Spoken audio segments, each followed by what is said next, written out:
قوة إلا بالله العلي العظيم. بسم الله الرحمن الرحيم. رب اشرح لي صدري ويسر لي أمري واحلل عقدة من لساني يفقهوا قولي. حسبنا الله ونعم الوكيل نعم المولى ونعم النصير. الحمد لله الذي هدانا لهذا وما كنا لنهتدي لولا أن هدانا الله. لقد جاءت رسل ربنا بالحق. الصلاة والسلام والتحية والإكرام على نبينا المؤيد ورسولنا المسدد المصطفى الأمجد المحمود الأحمد حبيب إله العالمين نبي القاسم محمد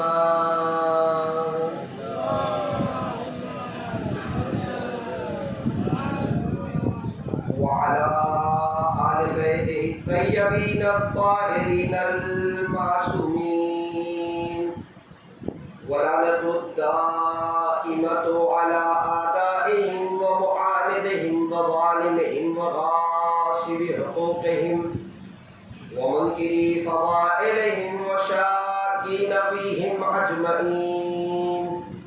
أما بعد فقد قال تبارك وتعالى في القرآن الكريم وفرقان الحميد. بسم الله الرحمن الرحيم. ربنا لا تزغ قلوبنا بعد إذ هديتنا وهب لنا من لدنك رحمة إنك أنت الوهاب. صلى محمد وعلى محمد.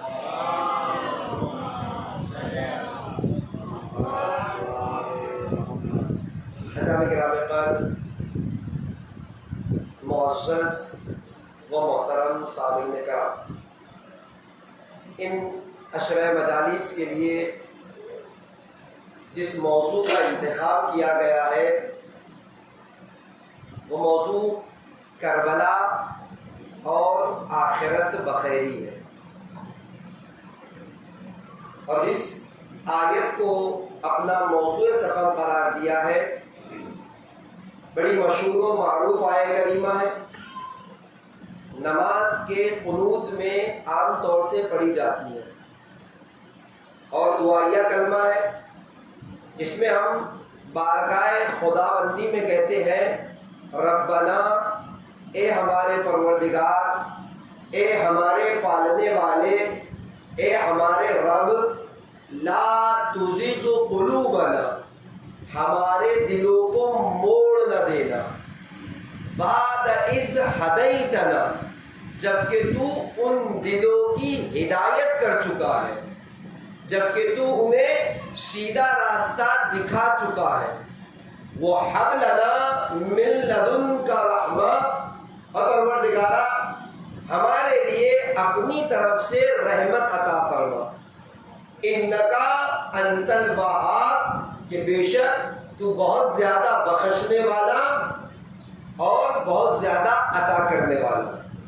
میں نے کہا کربلا اور آخرت بخیری کے لیے اس عنوان کو چنا گیا، اس آیت کا انتخاب کیا گیا کہ جب واضح لفظوں میں پروردگار سے ہم قرآن کی آیت کے ذریعے سے دعا کر رہے ہیں کہ پروردگارا ہمارے دلوں کو ہدایت کے بعد موڑ نہ دینا، اسی ہدایت والے راستے پر، اسی صراط مستقیم پر باقی رکھنا.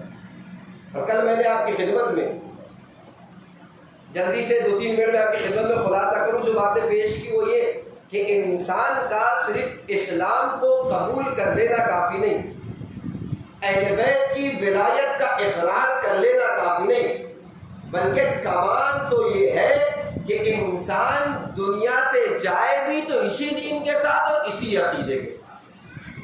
کہا تھا 37 ہجری میں جو شمر امام علی کے ساتھ امام علی کے رکاب میں کھڑے ہو کے جنگ کر رہا تھا، 61 ہجری آتے آتے امام حسین کے قاتلوں میں کھڑا ہوا، نہ دین باقی رہا نہ عقیدہ باقی رہا۔ کا موضوع اتنا اہم ہے، میں نے کل مثال بھی دی تھی کہ اگر انسان بامبے کے لیے چلے تو کسی بھی درمیان میں وہ یہ نہیں کہہ سکتا کہ میرا سفر ہو گیا، نہیں، آخری منزل تک اس کو محتاط رہنا ہے، اس بات کا خیال رکھنا ہے کہ کوئی خطرہ کوئی نقصان نہ ہو جائے۔ اسی طریقے سے اسلام قبول کر لینا کافی نہیں، عقیدے کو رکھ لینا کافی نہیں، بلکہ آخری سانس تک اسے اس بات کے لیے محتاط رہنا ہے کہ اس دین کو مانا ہے، اس عقیدے کو رکھا ہے تو قبر میں بھی ساتھ لے کر جاؤں گی آخری سانس تک۔ چلیے باتیں پیش کی تھی جلدی جلدی، جو لوگ نہیں تھے ان کے لیے اور جو لوگ تھے بات وصل کرتا ہوں۔ تو میں نے کہا تھا 3 مقامات پہ آپ کو بتایا کہ آخرت بخیری کتنا اہم مسئلہ ہے، قرآن کی آیت آپ کی خدمت میں پیش کر دی۔ اس کے بعد ائمہ کی سیرت میں امیر کائنات کے لیے جب اللہ کے رسول کہتے کہ مسجد میں ضرورت لگے گی تو امیر کائنات نے کوئی سوال نہیں کیا، فی سلامت من دینی، یا رسول اللہ جب میرے گردن پر ضرورت لگے گی تو میرا دین سلامت رہے گا کہ نہیں رہے گا۔ یہ ائمہ کی سیرت۔ علماء کی سیرت بیان کی کہ 3 علماء سے ایک وقت میں الگ الگ مقامات پر سوال کیا گیا کہ اگر آپ کی ایک دعا قبول ہو جائے حرم میں تو آپ کی دعا کون سی ہوگی؟ تو سب نے کہا کہ ہم خدا سے آخرت بخیری کا سوال کریں۔ یہ ساری باتیں کل آپ کی خدمت پیش کر چکا ہوں، اور تیسرے مرحلے میں دعاؤں میں آ کر اس موضوع کو آپ کی خدمت میں پیش کیا کتنا اہمیت کا حامل ہے۔ دعا غریب کی تلاوت کہی گئی کہ آخری زمانے میں دعا غریب کی تلاوت کرو، یا اللہ ہو یا رحمان ہو یا رحیم یا مقلب القلوب، اے دلوں کے بدل دینے والے ثابت قلبی علی دینک، میرے دل کو تیرے دین پر ثابت قدم۔ یا کہا تھا رضیت باللہ کی تکرار ہر نماز کے بعد کہا گیا ہے کہ اس دعا کی تکرار کرو۔ کیوں؟ اس لیے کہ روزانہ انسان اپنے عقیدے کی تکرار کرے، رضیت باللہ رب و بمحمد صلی اللہ علیہ وسلم، اللہ میرا رب ہے، رسول میرے نبی ہے، قرآن میری کتاب ہے، 12 اماموں کا تذکرہ۔ کیوں؟ تاکہ روزانہ انسان کو یاد آ جائے کہ اس کا عقیدہ کیا ہے اور اس عقیدے کے ساتھ وہ دنیا سے جائے۔ تیسرے مرحلے میں دعائے عدیلہ کی تکرار کی تھی، کہا تھا کہ دعائے عدیلہ کو پڑھے انسان، علماء کہتے ہیں روزانہ نہ صحیح زندگی میں ایک بار ضرور تلاوت کرے۔ کیا خوبی تھی اس کے اندر؟ میں نے کہا تھا سارے عقیدے کو گنانے کے بعد آپ کہتے پروردگارا تو نے کہا ہے امانت کو اس کے مالک تک پلٹا دو صحیح سالم، تجھ سے بڑا امین کون ہوگا، تجھ سے بڑا امانت دار کون ہوگا؟ یہ عقائد جو گنا چکا ہوں اس کو تیری بارگاہ میں امانت رکھتا ہوں، فردہ علیہ حضور موتی، اے پروردگارا جب میری موت میرے قریب آئے تو میرے عقائد کو مجھے واپس پلٹا دے۔ ہے نہیں دعا عدیلہ کی اہمیت؟ ابھی کہا تھا ایسا ہوتا کیوں ہے؟ قرآن کی آیت پڑھ کے اور یہاں سے نئی گفتگو کا آغاز ہے۔ یا ایھا الذین آمنوا لا تتبعوا خطوات الشیطان، اے ایمان لانے والو شیطان کے قدموں کی پیروی نہ کرنا۔ کہا خطوہ اس قدم کو کہتے ہیں جو آہستہ سے انسانی زندگی میں رکھے جائے، یا یوں کہہ لوں قرآن کہنا چاہ رہا ہے شیطان شور شرابے کے ساتھ نہیں بڑی خاموشی سے تمہاری زندگی میں داخل ہو جائے۔ اور یہ بھی کہا تھا کہ شیطان داخل ہوا کہ نہیں کیسے پتا چلے گا؟ 3 علامتیں بتائی تھی کہ شیطان کیسے داخل ہوتا ہے، کیسے پتا چلے گا۔ یہاں تک گفتگو ہوئی اور وعدہ کیا تھا آپ سے کہ کل یہ بتاؤں گا۔ پہلے مرحلے میں اس بات کو سن لیجئے کہ ایسے کیوں ہوتا ہے کہ انسان کی زندگی میں شیطان داخل ہوتا ہے۔ یاد رکھیے اگر انسان کی زندگی سے رحمان چلا جائے تو شیطان خود بخود داخل ہو جائے۔ اچھا توحید کسے کہتے؟ توحید اللہ کو ایک ماننا۔ ہم یہ سمجھتے ہیں کہ توحید یعنی لا الہ الا اللہ، یعنی توحید کے بعض مراحل ہیں۔ توحید زبانی ہے، ایک مرتبہ توحید عملی ہے۔ یعنی کیا مطلب؟ انسان آپ مل کے سلام محمد والے محمد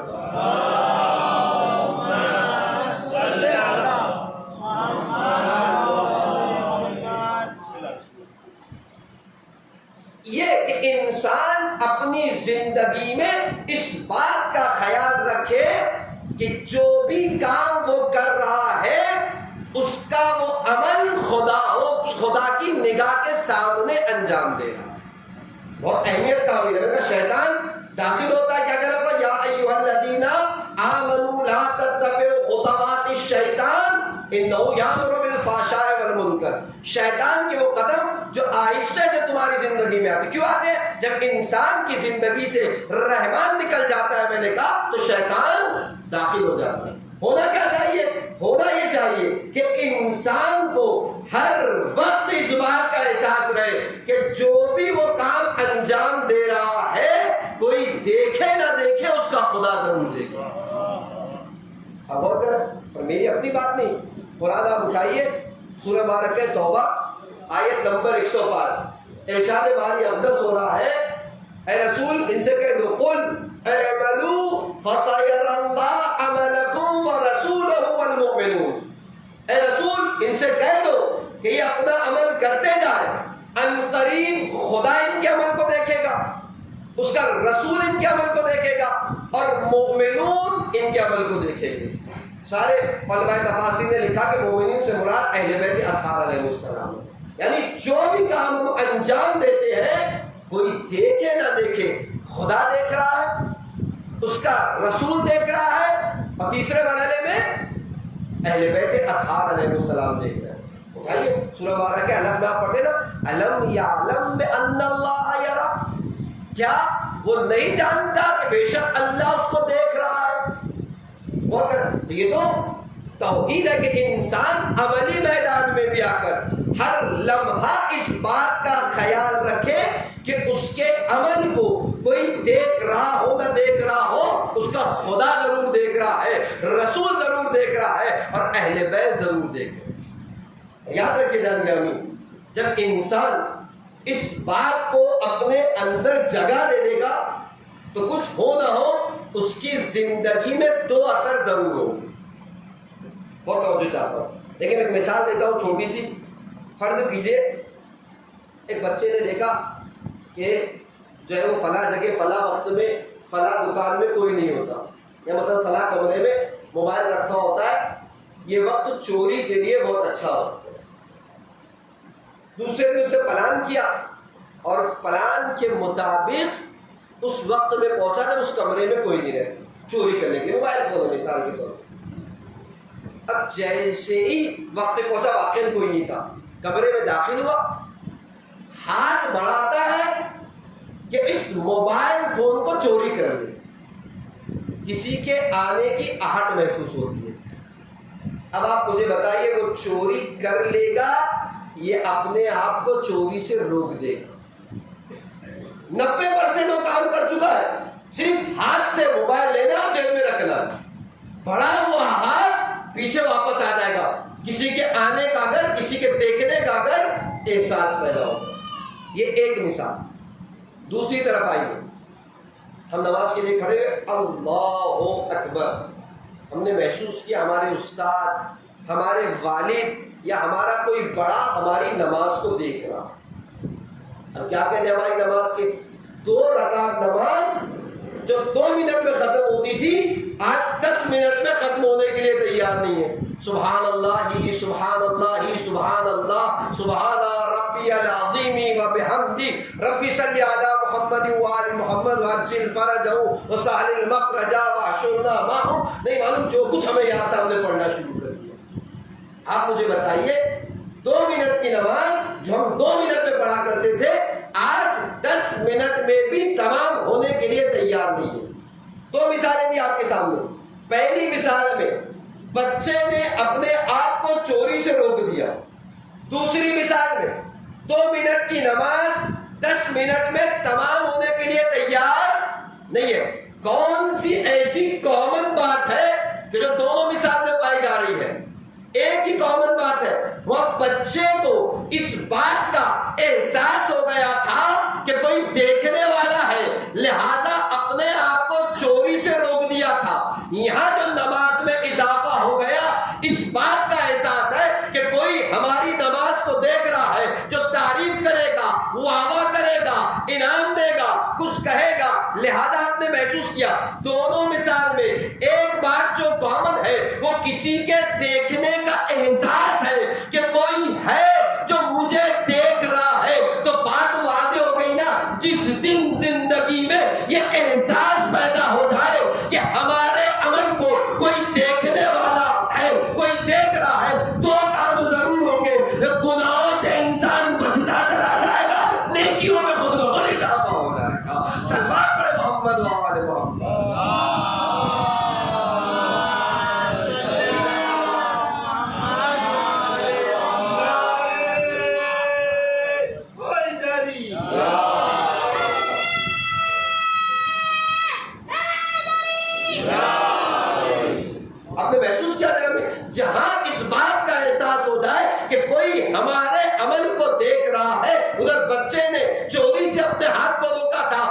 احساس کی بنا پر کہ کوئی اس کے عمل کو دیکھ رہا ہے، یا نماز میں اضافہ ہوا تھا اس لیے کہ کوئی ہماری نماز کو دیکھ رہا ہے، تو جب دیکھنے کا احساس انسان کی زندگی میں پیدا ہوتا ہے، خود بخود انسان گناہوں سے بچتا چلا جاتا ہے، نیکیوں میں اور عبادتوں میں اضافہ ہوتا چلا جاتا ہے۔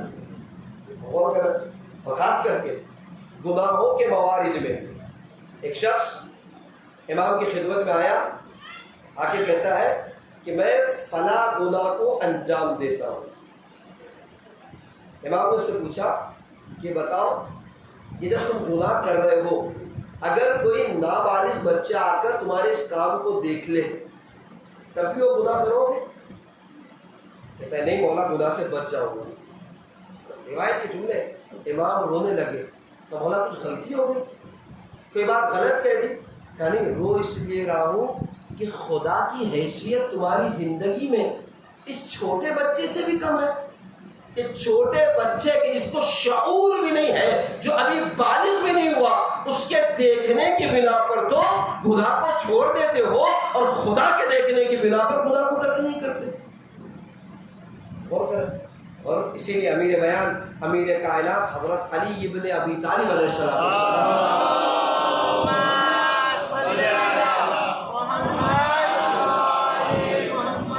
ارشاد فرماتے ہیں کہ گناہ کرنا تو اس بات کے خیال کے ساتھ کرنا، الحاکم هو الشاہد، کل جو تمہارا فیصلہ کرنے والا ہے نا، وہ خود تمہارا وٹنس اور گواہ ہے۔ ہماری عدالتوں میں کیا ہوتا ہے؟ جج کے سامنے فیصلہ جاتا ہے، جج جاہل ہے، جیسے وٹنس ہوں گے، جیسے گواہ ہوں گے، اس کی بنیاد پر وہ فیصلہ کرتا ہے۔ ہو سکتا ہے، اور اکثر فیصلے ہمارے ایسے ہوتے ہیں جو غلط کر دیے جاتے ہیں، کیوں؟ گواہ جیسے تھے ویسا فیصلہ۔ امیر کائنات کہتے ہیں جب آخرت میں خدا کی عدالت لگے گی تو کوئی اور گواہ نہیں ہوگا، کوئی اور وٹنس نہیں ہوگا، وہی خدا جسے فیصلہ کرنا ہے خود گواہ ہوگا تمہارے اعمال پر کہ یہ کر کے آ رہے ہو، یہ لے کے آ رہے ہو۔ اسی لیے کیا کہا قرآن میں سورہ بقرہ کا سجدہ، فَمَن يَعْمَلْ مِثْقَالَ ذَرَّةٍ خَيْرًا يَرَهُ وَمَن يَعْمَلْ مِثْقَالَ ذَرَّةٍ شَرًّا يَرَهُ۔ اگر ذرہ برابر بھی نیکی کرو گے تو اسے بھی کل دیکھو گے، اور ذرہ برابر برائی کرو گے تو کل اسے بھی دیکھو گے۔ حضرات گرامی، آپ محسوس کریں، ہو سکتا ہے اس قسم کی آیتیں پرانے زمانے والوں کے لیے سمجھنا مشکل رہی ہو، لیکن آج تو ٹیکنالوجی کے زمانے میں، انٹرنیٹ اور کیمرے کی دنیا میں یہ سارے مسائل تو آسان ہو گئے نا، کہ کیسے انسان کی چھوٹی چھوٹی نیکی، چھوٹا چھوٹا گناہ خدا کے پاس محفوظ ہے۔ میں وضاحت سے پہلے خدمت میں ایک جملہ کو، علامہ طباطبائی تفسیر المیزان کے رائٹر ہیں، اور آپ جانتے ہیں محتاج تعارف سے علامہ طباطبائی کہتے ہیں ایک مقام پر کہ ہر 10 سال میں قرآن کی ایک تفسیر لکھی جانی چاہیے۔ کیوں؟ میں نے اس دن کہا تھا مجلس میں، اگر آپ کو یاد ہوگا خمسے کی مجلس میں، کہ قرآن کے اندر اتنی صلاحیت ہے کہ وہ ہر زمانے میں ہر تقاضے کے مطابق اپنی بات کہنے کا عادی ہے۔ اب آپ غور کریں، میں نے کہا ہو سکتا ہے پرانے زمانے میں شاید لوگ سمجھ رہے ہو کہ 60 سالہ زندگی میں کیسے بنا ممکن ہے کہ چھوٹی چھوٹی نیکی محفوظ ہو جائے، چھوٹی چھوٹی برائی محفوظ ہو جائے، کل کیا کھایا تھا پتہ نہیں، کل کیا کام کیا تھا معلوم نہیں، اور خدا کہہ رہا ہے ہر نیکی کل دیکھو گے، ہر برائی کل دیکھو گے۔ آسان ہے کہ نہیں؟ آپ بتائیے، ہمارے سمجھنے کے لیے کتنا آسان ہے؟ ایک مثال دیتا ہوں، آپ کے سگنل ہے، ہری لائٹ اور جو ہے وہ ریڈ لائٹ آپ کی جو ہے وہ علامت ہے کہ آپ جو ہے راستے پر چلتے ہیں۔ ہوتا کیا ہے؟ ہوتا یہ ہے کہ ایک لائن بنائی ہوئی ہوتی ہے، کرنا کیا ہے کہ سگنل لگ جائے تو آپ کی ذمہ داری یہ ہے کہ آپ کی گاڑی اس لائن کے پیچھے کھڑی ہے۔ یہ جو ہے نا، نئی بات تو نہیں کر رہا ہوں، آپ کی گاڑی آپ کی اس لائن کے پیچھے کھڑی ہو۔ اچھا، غلطی سے سگنل لگے اور آپ کی گاڑی کے پہیے آگے بڑھ جائے، کوئی آرٹی والا نہیں کھڑا، کوئی پولیس والا نہیں کھڑا، آپ نے سگنل توڑا، اگلے سگنل پہ ابھی آپ نہیں پہنچے پینلٹی کا SMS آپ کے موبائل پر آ گیا ہے کہ نہیں؟ کوئی نئی بات نہیں کر رہا ہوں، آپ تو اس سے دو چار ہے نا. ابھی آپ نے سگنل توڑا، اگلے سگنل پہ نہیں پہنچے، پینلٹی کا میسج آ گیا 500 روپے ڈنڈ ہے، فلاں سگنل کو توڑ کر آگے بڑھے تھے. آپ مجھے بتائیے کہ کس نے بتا دیا کہ آپ نے جرم کیا ہے، آپ نے قانون توڑا ہے، آپ نے قانون شکنی کی ہے؟ نہ پولیس والا کھڑا تھا، نہ RTO والا کھڑا تھا، نہ دیکھنے والا کھڑا تھا. پھر کس نے بتا دیا کہ آپ نے غلط کیا، آپ نے جرم کیا، آپ نے قانون کو ہاتھ میں لیا؟ کہ دنیا نے یا انسانوں نے کچھ ایسے کیمرے لگا دیے ہیں، کچھ ایسے کیمرے بنا دیے ہیں کہ انسان کا ہر عمل اس کیمرے کی آنکھوں میں قید ہو جاتا ہے، اس کی میموری میں سیو ہو جاتا ہے. تو عزیزان گرامی پھر کہنے دیجیے نا کہ انسان مخلوق ہو کر اتنی صلاحیت پیدا کر سکتا ہے کہ انسان کے ہر عمل کو محفوظ کر لے، تو وہ خدا جو خالق کائنات ہے ایسا نظام کیوں نہیں بنا سکتا کہ انسان کے ہر عمل کو محفوظ کر لیا؟ عزیزان گرامی انسان ہے، مخلوق ہو کر یہ صلاحیت پیدا کر سکتا ہے کہ ایسے کیمرے لگا دے، ایسا سسٹم بنا دے کہ کوئی دیکھنے والا ہو نہ ہو، آپ کا ہر عمل کیمرے کی آنکھ میں قید ہے، آپ کا ہر کام کیمرے کی میموری میں محفوظ ہے. تو جب انسان ہو کر یہ کام کر سکتا ہے، مخلوق ہو کر یہ کام کر سکتا ہے، تو خدا خالق کائنات ہے، علی کل شیء قدیر ہے، وہ یہ کام کیوں نہیں کر سکتا کہ ہمارے ہر عمل کو کیمرے کی آنکھ کے ذریعے سے محفوظ کر لیا جائے خدا کے سسٹم کے مطابق. عزیزان گرامی لفظ دیکھیں کیا کہہ رہا ہے؟ فَمَن يَعْمَلْ مِثْقَالَ ذَرَّةٍ خَيْرًا يَرَهُ، جو نیکی کرے گا اس نیکی کو دیکھے گا. گویا میں کھڑا ہوا، میرے سامنے میری فلم چل رہی ہے. لیجئے 18 سال میں آپ یہ کر کے آ رہے ہیں، 19ویں سال میں یہ کام کیا آپ نے، 20ویں سال میں ان کاموں کا انجام دیا. اب جھٹلا پاؤں گا میں وہاں پر؟ میں خود دیکھ رہا ہوں کہ ہاں یہ کام تو میں نے کیا. یرا کا مطلب دیکھنا ہی تو ہے. اور آج ٹیکنالوجی نے سب بتا دیا، 100 سال پرانی کیسٹ ہے، اسے لگا دیجئے، ایک ایک چیز کو پاز کر کر کے دیکھتے چلے جائیے. کون وہ ابھی جلوس کی کیسٹ آتی ہے، مطلب 20 سال پرانی ہے، ارے فلاں صاحب جلوس میں تھے، فلاں صاحب تھے، جس جو ہے ہر کوئی دکھائی دے رہا ہے. ممکن ہے کہ ایسے کچھ سسٹم بنائے ہوئے ہو کہ ہمارے ہر عمل کو قید کر لے، اور جب ہم مقام حساب میں کھڑے ہو زبان کھولنے کی شکل نہ رہے گی. یہ کر کے آ رہے ہو، یہ اچھائیاں ہے، یہ برائیاں ہے، نہ جھٹلا سکیں گے نہ انکار کر سکیں گے. لہذا انسان کی زندگی سے خدا کو نہیں جانا چاہیے. جب تک انسان کی زندگی میں خدا رہے گا، یعنی کیا مطلب؟ خدا کے دیکھنے کا احساس رہے گا. نتیجہ کیا ہوگا؟ انسان خود بخود نیکیوں کی طرف بڑھتا جائے گا، میں مثال دے چکا ہوں، اور گناہوں سے اپنے آپ کو روکتا چلا جائے گا. میں نے کہا ایک اہم موضوع ہے آخرت بخیری، کے انسان دنیا سے جائے تو آخرت بخیر جائے، اس دین کے ساتھ جائے. لہذا کیا ہوا؟ شیطان داخل کیوں ہوتا ہے؟ اس بات کو پیش کر رہا تھا. اس لیے کہ انسان کی زندگی جب خدا چلا جاتا ہے تو پھر شیطان جگہ بنا لیتا ہے، اور شیطان انسانی زندگی میں داخل ہوتا ہے. کل آپ کی خدمت میں کہا تھا اب اگر شیطان داخل ہو جائے، 3 میں نے کہا تھا کہ 3 مراحل ہے، ہر مرحلے کو اسی مقام پر اگر نہیں سنبھالا گیا تو کیا ہو جائے گا؟ میں نے کہا جیسے ٹی بی کا مریض ہے، اس کا مرض بڑھتا جاتا ہے، ویسے پہلے مرحلے میں اگر علاج نہیں کیا عبادتوں کی لذت ختم ہو گئی، دوسرے مرحلے میں شک کا شکار ہوتا ہے، تیسرے مرحلے میں سوء ظن کا شکار، کل سالوں کی وضاحت آپ کی خدمت میں کر چکا ہوں. اب آ جائے کسی کی زندگی میں شیطان داخل ہو جائے، کیا کریں؟ حضرات گرامی کل آپ نے مولانا کی تقریر سماعت کی. سب سے اہم اور آسان طریقہ کار یہ ہے کہ انسان اپنی زندگی میں اپنی موت کو یاد کرے. آپ دیکھیں بہت سی چیزیں ایسی اسلام میں تاکید کی گئی ہے جس کا فلسفہ یہ ہے کہ انسان ہر صورت ہر لمحہ اپنی موت کو یاد رکھے. کہیں مستحب ہے کہ انسان اپنی زندگی میں اپنے کفن کو خرید کر رکھے. کیوں مستحب ہے؟ کفن رکھنے کیا فائدہ ہے اس کفن کے رکھنے کا؟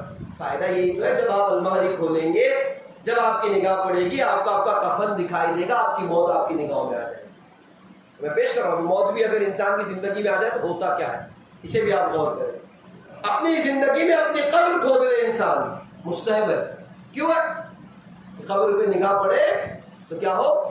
اپنی موت اسے یاد آ جائے. مستحب ہے اپنے وصیت نامے کو اپنے سرہانے رکھ کے سوئے. یعنی اس دن بھی کہا تھا ایک جملہ کہ اگر وصیت نامہ نہیں ہوا تو بعد میں بچوں کی زندگیاں بہت مشکل ہو جاتی ہے. اس دن کہا تھا امیر کائنات کہتے بہت اچھا ہے وہ مال جو اپنے ہاتھوں سے رائے خدا میں قربان کر دیا جائے. یہ مال جو آج تمہارا ہے جب تم اپنے ہاتھوں سے خرچ نہ کر سکے تو کل بچوں سے کیا توقع کرتے ہو کہ تمہارے نام سے رائے خدا میں خرچ کرے. اس دن تقریب میں مزاق سے بات کہی تھی. تو وصیت نامے کو لکھ کے رکھیے. کیا مطلب؟ کیوں یہ کہا جا رہا ہے؟ یہ تاکیدات کس بات کی ہے؟ ہفتے میں ایک مرتبہ قبرستان جائے انسان. کیوں جائے؟ اسی لیے تاکہ اس کو موت، بہت سے فلسفے قبرستان جانے کے، میں تو ایک بات کر رہا ہوں کہ موت انسان کو یاد رہے. مطلب قبرستان میں جانے کے کئی فلسفے علماء نے بیان کیے. میں ایک چھوٹا سا آپ پیش کروں. تاریخ کہتے کچھ لوگ ہیں کہ قبرستان سے گزر رہے ہیں، جناب بولول ہے، ایک ٹوٹی ہوئی قبر میں پیر لٹکا ہوئے بیٹھے ہوئے کچھ گنگنا رہے. لوگوں نے کہا بولول یہاں کیا کر رہے ہو، بستی میں کیوں نہیں جاتے؟ جناب بولول کہتے ہیں کہ وہاں کے لوگوں میں اور یہاں کے لوگوں میں بڑا فرق ہے. اچھا فرق کیا ہے؟ کہ وہاں جاتا ہوں تو لوگ جھوٹ بولتے ہیں، وہاں جاتا ہوں تو لوگ غیبتیں کرتے ہیں، وہاں جاتا ہوں تو لوگ دشمنیاں کرتے ہیں، وہاں جاتا ہوں تو لوگ اس کے بارے میں برا بھلا کہتے ہیں، وہاں جاتا ہوں تو لوگ دشمنیاں لگاتے ہیں، وہاں جاتا ہوں تو لوگ برائیاں کرتے ہوئے دکھائی دیتے ہیں. لیکن کتنے اچھے ہیں یہ دوست، کتنے خاموشی سے پڑے ہوئے ہیں، نہ غیبت کرتے ہیں، نہ جھوٹ بولتے ہیں، نہ دشمنیاں کرواتے ہیں، نہ لڑائیاں لگواتے ہیں، بلکہ وسعت قلبی کا عالم یہ ہے کہ دشمن بھی آ جائے تو اپنے پہلو میں جگہ دے دیتے ہیں. غور کریں، بہت سے فلسفے قبرستان ہے کہ انسان جائے تو قبروں کو دیکھ کر بہت سے درس اسے حاصل کرنے چاہیے. تو اصل کیا ہے؟ یہ کام کیوں کر رہا ہے؟ شریعت نے مستحب ہے کفن خرید کے رکھے، قبر کھدوا لے، وصیت نامہ لکھ کر رکھے، یا پھر قبرستان میں جائے. یہ سب اسی لیے ہے کہ انسان جتنا موت کو یاد کرتا رہے گا اتنا ہی انسان شیطان سے یا شیطانی کاموں سے محفوظ رہے گا. شیطان جب داخل ہو گیا ہے تو خود بخود واپس خدا اور دین کی طرف پلٹ آئے گا. اور آپ دیکھیں ایک مثال اور آپ کو دیتا ہوں کہ انسان جب موت کو یاد کرتا ہے تو ہوتا کیا ہے. دیکھیے اگر آپ کے سسٹم میں وائرس آ جائے، نہیں آپ کا لیپ ٹاپ ہے، ٹیب ہے، موبائل فون ہے، اگر وائرس آ جائے جو آپ کے موبائل کو یا آپ کے سسٹم کو نقصان پہنچا رہا ہے، کیا کرتے ہیں آپ پتہ ہے؟ ایک اینٹی وائرس لیتے ہیں، اینٹی وائرس کا سافٹ ویئر لیتے ہیں. اچھا اینٹی وائرس کرتا کیا ہے؟ جب آپ اسے اپنے سسٹم میں لیتے ہیں تو وہ دو کام کرتا ہے. پتہ ہے کیا کرتا ہے؟ پہلی فرصت میں آپ کے سسٹم کو وائرس سے صاف کرتا ہے، جو وائرس ہے اس کا خاتمہ ہو جائے، یہ وائرس آپ کے سسٹم کو نقصان نہ پہنچا سکے. اور دوسرے مرحلے میں کیا کرتا ہے؟ ایک کام اور کرتا ہے. وہ کیا کرتا ہے کہ آئندہ وائرس اس سسٹم میں آنے نہ پائے، اس کو روکتا رہتا ہے. عزیزان گرامی، اگر انسان اپنی زندگی میں موت کو یاد کر لے تو یہ موت انسانی زندگی میں اینٹی وائرس کا کام کرتی ہے. یعنی کیا ہوتا ہی ہے کہ جب انسان موت کو یاد کرتا ہے تو گزشتہ گناہوں پر توبہ کرتا ہے، گزشتہ وائرس کو صاف کرتا ہے، اور دوسرا کام یہ ہوتا ہے کہ آئندہ گناہوں سے بچتا چلا جاتا ہے، نئے وائرس کو آنے نہیں دیتے. صلوات پڑھے محمد و آل محمد.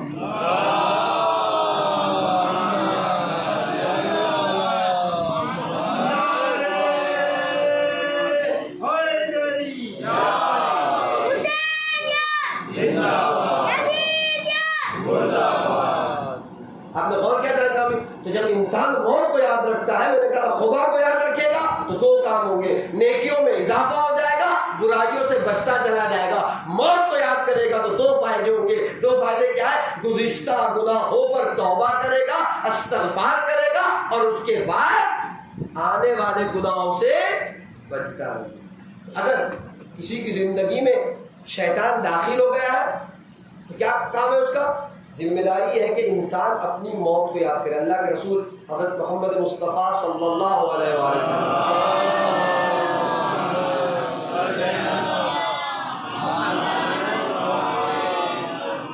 ارشاد فرماتے ہیں بہترین ذکر ذکر موت، بہترین یاد یاد موت، بہترین فکر فکر موت۔ انسان کو موت اس کے سامنے ہمیشہ رہنی چاہیے انسان کی نگاہ میں کہ اسے دنیا سے مر کر جانا ہے، جانے کے بعد جب موت نگاہ میں رہتی ہے تو انسان خود بخود اپنے خدا کی طرف اور اپنے دین کی طرف واپس پلٹ کر آتا ہے۔ اور کل میں نے کہا تھا، اب دیکھیں کچھ اصحاب اللہ کے رسول کی خدمت میں آئے اور آ کے کہتے یا رسول اللہ اننا نخاف علینا النفاق، ہم اپنے اوپر نفاق سے ڈرتے ہیں۔ اللہ کے رسول کا کیا مطلب؟ تو مطلب یہ ہے یا رسول اللہ کہ جب ہم آپ کی بارگاہ میں بیٹھے ہوتے ہیں تو ہمیں قیامت یاد ہوتی ہے، جنت اور جہنم یاد رہتی ہے، لیکن جب اپنی زندگیوں میں مشغول ہو جاتے ہیں تو پھر نہ قیامت یاد ہوتی ہے، نہ موت یاد ہوتی ہے، نہ جنت ہے نہ جہنم ہے، کوئی تصور نہیں ہوتا۔ ایسے لگتا ہے کہ ایک رویہ آپ کی بارگاہ میں، ایک رویہ ہماری زندگی میں۔ اللہ کے رسول نے کہا یہ نفاق نہیں، ہذہ خطوات الشیطان، یہ شیطان کے قدم ہے کہ جب تم میری بارگاہ میں ہوتے ہو تو تم تک پہنچ نہیں پاتا، میرے حضور کی وجہ سے تمہیں گمراہ نہیں کر پاتا، لیکن جیسے ہی اپنی زندگیوں میں مشغول ہو جاتے ہو کہ تمہاری زندگی میں قدم جمانے کی کوشش کرتا ہے، بہت خیال رکھنا کہ تمہاری زندگیوں میں داخل نہ ہو جائے۔ یہ گفتگو ہماری تھی کہ انسان کیوں اس کی آخرت بخیر نہیں ہوتی کرتا تھا۔ وہ شمر جو 37 ہجری میں جنگ صفین میں امیر کائنات کے ساتھ ہے، 61 ہجری میں امام حسین کا قاتل بنا ہوا ہے۔ میں کہتا بہت سی شخصیتیں، اس میں ایک جملہ ایک شخصیت اور پیش کروں، عبید اللہ ابن حر جوفی، آپ نے نام سنا ہے؟ جب جیسے جناب زہری بن تعین کے لیے امام حسین گئے تھے، عبید اللہ ابن حر جوفی کے پاس بھی گئے تھے کہ چلو میری نصرت کے لیے چلو۔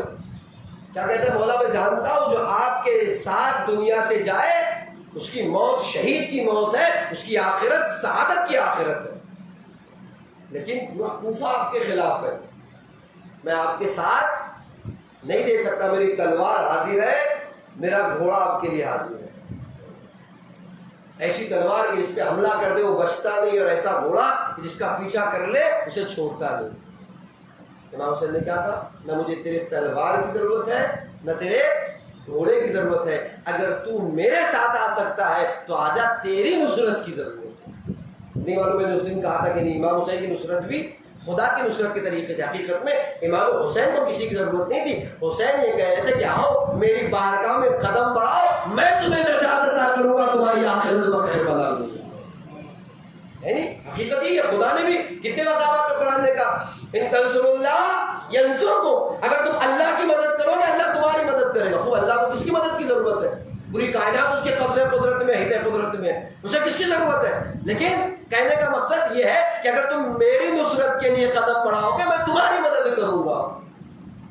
یا بندر الذی یقرض اللہ قرضا، جو اللہ کو قرض احسانہ دے، کیا مطلب اللہ مخلوق، اللہ کو پیسوں کی ضرورت ہے؟ نہیں، اللہ کہہ رہا ہے جو میری راہ میں قرض دے گا میں اس کی مدد کروں گا۔ امام حسین کی نصرت بھی وہ اسی طریقے سے تھی۔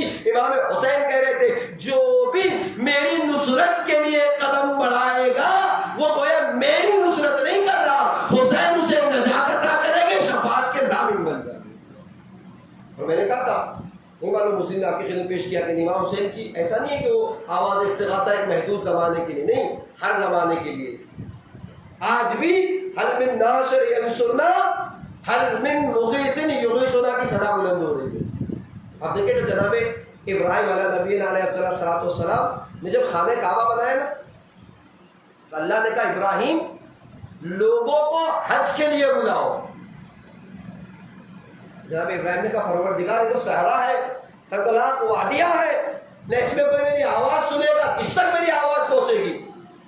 تو اللہ نے کہا تھا ابراہیم علیک الاذان وعلی البلاغ، تمہاری ذمہ داری پیغام کو پہنچانا ہے، تمہاری ذمہ داری لوگوں کو بلانا ہے، پیغام کو پہنچانا ہماری ذمہ داری ہے۔ اب تاریخ کہتی ہے جناب ابراہیم نے کہا حلم الی الحج حلم الی الحج حلم الی الحج، روایت کے جملے ہیں، شادی کے آل محمد کہتے ہیں فاجابوه من ارحام النساء واصلاب الرجال، جب جناب ابراہیم نے آواز لگائی تو ماؤں کے شکم سے بچوں نے آواز دی، باپوں کے سلبوں سے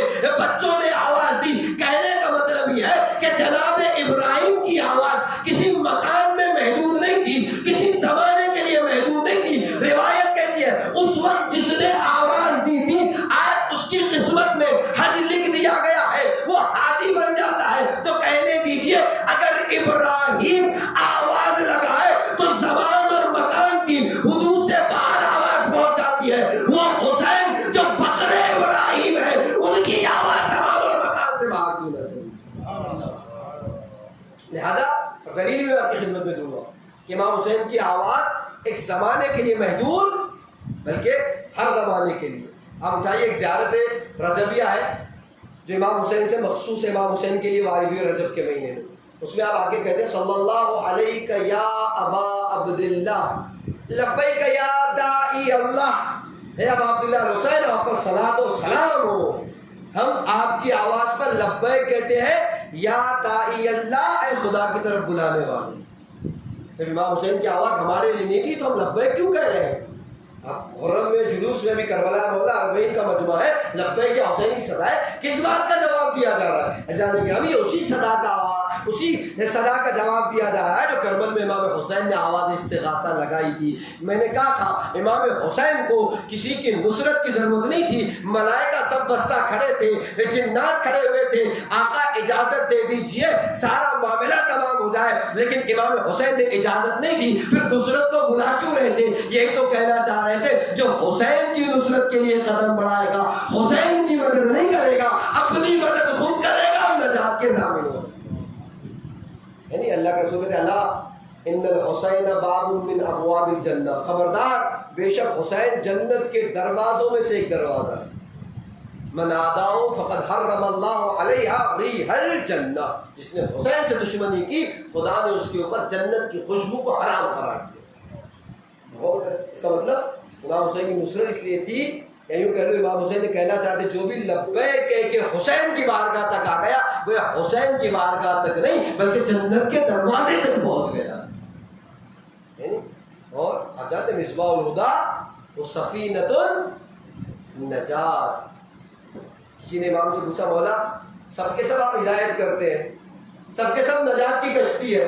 امام نے کہا سفینۃ الحسین اوسع و اسرع، حسین کا سفینہ اس میں وسعت بھی بہت زیادہ ہے اور تیزی بھی بہت زیادہ ہے. ہم سب نجات کی کشتی ہے، ہم سب ہدایت کرتے ہیں، لیکن حسین کی جو کشتی ہے اس میں وسعتیں بہت زیادہ ہے، سرعت بھی بہت زیادہ ہے. ایک جملہ میں آپ کو کہوں، وسعت کا عالم یہ ہے کہ اگر جان کا دشمن خود بھی آ جائے تو جگہ دے دی جاتی ہے. سرعت کا عالم یہ ہے ادھر معافی مانگتا ہے جنت کو سجاتا ہے، اتنے جلدی کون نجات عطا کرتا ہے.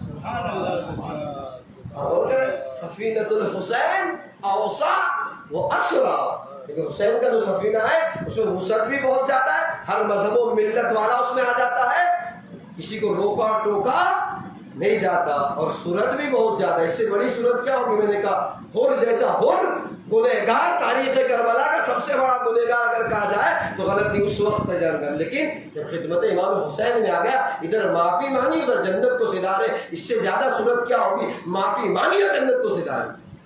اس سے زیادہ تیز کوئی کیا جائے گا جنت کی طرف؟ اور خیر بات کہیں اور چلی گئی جانے کے آگے.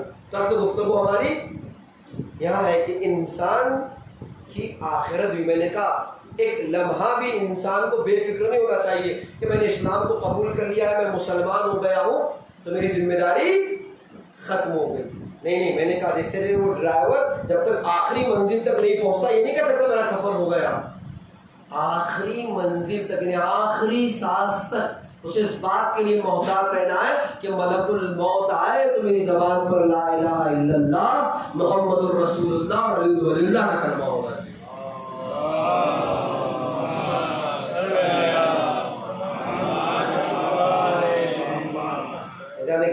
اب گفتگو صرف یہاں سے بچتی ہے کہ وہ کیا چیزیں ہیں کہ جس کی بنا پر انسان آخرت بخیر ہوتا ہے، یا وہ کون سی چیزیں ہیں کہ جس کو انسان انجام دے.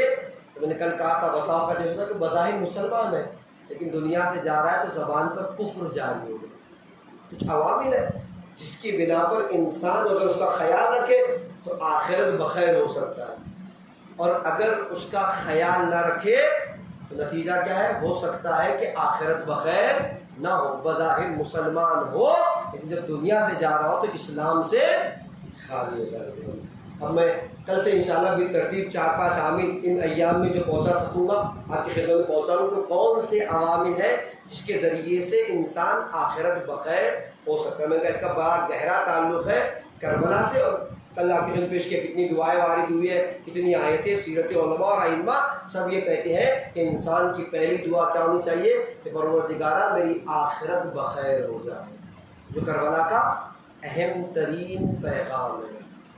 اللہم اجعل عواقب امورنا خیرا، پروردگارہ ہمارے آخرت کے جو اعمال ہے، کام ہے، اسے خیر خوبی سے پائے تکمیل تک پہنچا۔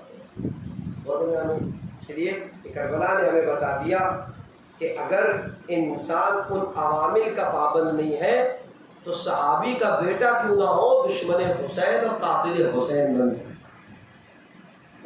اکثر ایسے تھے جنگامی، میں نے کہا بسر سعد ہے، شمر ذیل جوشن کا تذکرہ کرا، یہ سب بسر سعد صحابی کا بیٹا ہے، لیکن آخرت کیا ہوگی؟ تباہ اور برباد ہوگی۔ کیوں نہ ہوتی؟ اتنی اذیتیں دی ہیں امام حسین کو، زندگی میں تو دی اور بعد شہادت بھی امام حسین کو کتنے موقع ایسے آئے جہاں خون، یا یوں کہہ لیا جائے کہ خون بہانے کے بعد امام حسین کو آنسو بہانا پڑے۔ صرف ہم نے یہ سنا ہے کہ امام حسین کا سر نوک نیزہ پر قرآن کی تلاوت کر رہا، تو کتنے موقع ایسے آئے کہ سر امام حسین نوک نیزہ پر آنسو بہا۔ ایسے ایسے مظالم، ایسی ایسی تکلیفیں دی گئی زمین میں۔ کوفہ کے منظر کا کی خدمت میں ترتیب سے پیش کر رہا تھا۔ تاریخ کہتی ہے جب یہ قافلہ کوفہ کی راستوں کو طے کر رہا تھا، کسی خاتون نے کچھ صدقے کی کھجوریں اسیروں کی طرف پھینکی ہے، چلو یہ صدقے کی کھجوریں۔ علی کی بیٹی زینب ہے کہ ان الصدقۃ علینا الحرام، کہ بے شک صدقہ ہمارے اوپر حرام ہے۔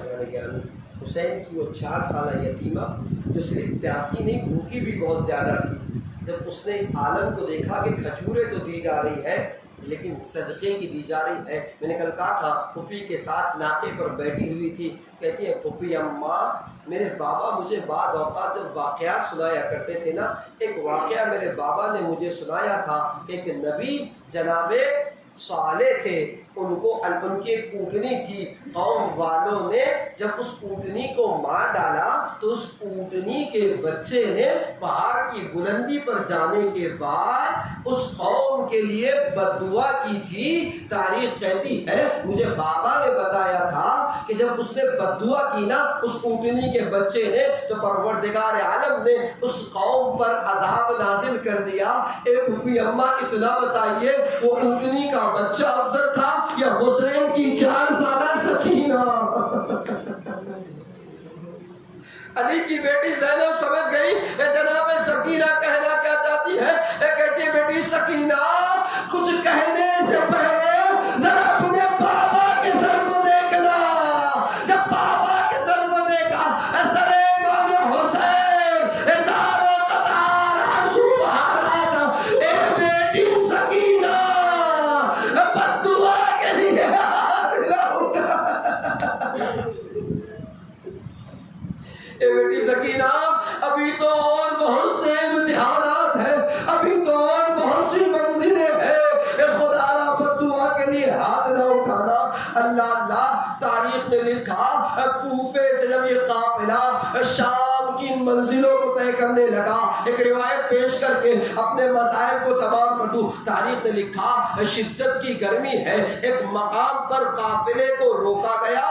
تاریخ کہتی ہے اب جب قافلہ رکا نا، گرمی کا عالم یہ ہے کہ خیمے لگائے گئے تاکہ گرمی کی شدت نقصان نہ پہنچائے۔ تاریخ نے لکھا صرف خیمے ہی نہیں لگائے گئے، صرف دشمنوں کے خیمے ہی نہیں لگے بلکہ جانوروں کے لیے بھی صاحبہ لگایا گیا کہ جانوروں کو دھوپ کی شدت نقصان نہ پہنچائے۔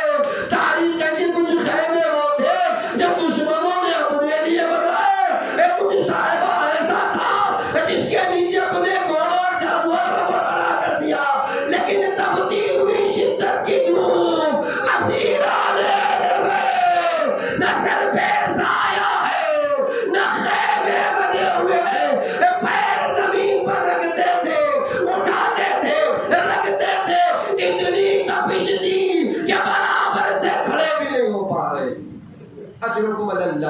جب خیمے لگا دیے گئے سارے لوگ خیمے میں چلے گئے، ایک جانور وہاں رہ گئے۔ تاریخ کہتی ہے شمر ملعون ہے، کہتا ہے سب کو پانی پلاؤ، سب کو سیراب کرو۔ مقاتل کے جملے ارباب اعظام، ایک شقی ہے جو مشق لے کر چلتا ہے، ایک ایک کر کے سب کو پانی پلاتا ہے۔ بسا مقاتل نے لکھا خود شمر پلا رہا تھا جب جناب سکینہ نے حسین کی 4 سالہ سکینہ جو بڑی پیاسی ہے، میں نے کہا جانے گرامی صرف پانی کی پیاسی نہیں، آنسوؤں کی بھی بہت پیاسی تھی۔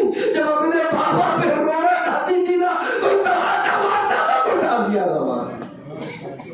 اجرکم اللہ، کہتے بھوبی اماں کیا اجازت دیتی ہو کہ اس شقی سے جا کر تھوڑا سا پانی مانگ لوں؟ تاریخ کہتی ہے اگر امام حسین نے سوال عام نہ کیا ہوتا تو شہزادی زینب بھی اپنی سکینہ کو اجازت نہ دیتی کہ بیٹی سکینہ اگر دے دے تو پانی لے لوں۔ تاریخ کہتی ہے شہزادی جناب سکینہ چلی ملعون ہے، ایک ایک کر کے پانی پلاتا ہے۔ کہتی ہے 4 سالہ یتیمہ حسین کی سکینہ کہتی ہے اے شمر اگر ممکن ہو تو ذرا سا پانی مجھے بھی پلا دے۔ میں یہ نہیں کہتی کہ ابھی پلا دے، جب سب کو پلا چکنا نا، اگر پانی بچ جائے تو اس پیاسی سکینہ کو پلا دینا۔ مجنون یہ نہیں کہتا کہ نہیں پلاؤں گا، کہاں دیکھا جائے گا، اب یہ بچی ہے، ایک آس لگائے ہوئے ہے، مردوں کو پانی پلا دیا گیا۔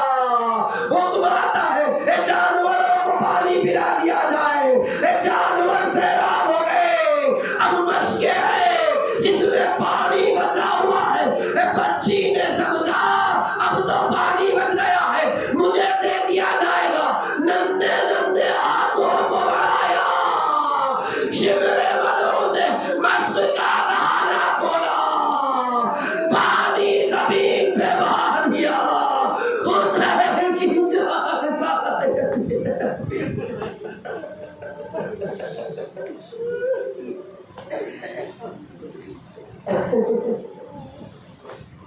لعنة الله على القوم الظالمين سيعلم الذين ظلموا أيها منقلب ينقلبون إلهي بقضها وبها وبالها وبنيها سر المستودعية۔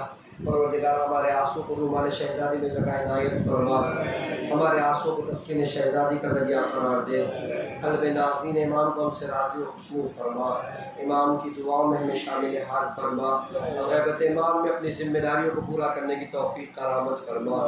میرے محبوب کے واسطہ محمد وآل محمد کا روزانہ مجلسوں کے بعد قربت امام حسین علیہ السلام میں اضافہ فرما۔ میرے محبوب کے واسطہ محمد وآل محمد کا مومنین میں جو مومنین مقروض ان کے قرضوں کو خزانے غیر سے ادا فرما، جو مومنین بے اولاد ان اولاد صالحہ عنایت فرما، جو صاحب اولاد ان کی اولاد کو صالح بنا دے، جو مومنین بیمار انہیں شفائے کاملہ و عاجلہ عنایت فرما۔ میرے محبوب کے واسطہ محمد وآل محمد کا جو مومنین صاحبان دختر ان کو اپنی ذمہ داریوں سے سبکدوش فرما۔ میرے محبوب سے واسطہ محمد وآل محمد کا پروردگارہ ان آنسوں کے بعد جو دعائیں دل میں لے کر اسے قبول و مستجاب فرما، جو دعائیں لے کے اسے قبول و مستجاب فرما۔ سامعین جلسہ بانیان جلسہ کی تمام دلی مرادوں کو پورا فرما، یہ تمام مشکلات کو برطرف فرما۔ میرے محبوب حضرات نے آنسوں کے بعد منبر کے بعد دعاؤں کی گزارش کے پروردگارہ سب کی دلی دعاؤں کو مستجاب فرما۔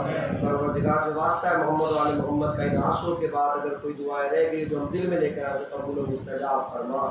میرے محبوب تجھے واسطہ ہے محمد وآل محمد کا ظاہرین جو کربلا مولا تشریف لے جا رہے ہیں، لے جانے والے لے جا چکے، پروردگارہ سب کی جان مال عزت و آبرو ایمان کی حفاظت فرما۔ میرے محبوب روضہ مقدسہ کی حفاظت فرما۔ پروردگارہ زندگی میں زیارت امام حسین علیہ السلام اور آخرت میں شفاعت امام حسین علیہ السلام نصیب فرما۔ میرے محبوب اہم ترین دعا ہے پروردگارہ منتخب خون امام حسین یوسف زہرا امام زمانہ کے حضور میں تعطیل فرما، امام کے مخلص غلاموں میں ہمارا شمار فرما۔ ربنا تقبل منا انک انت السمیع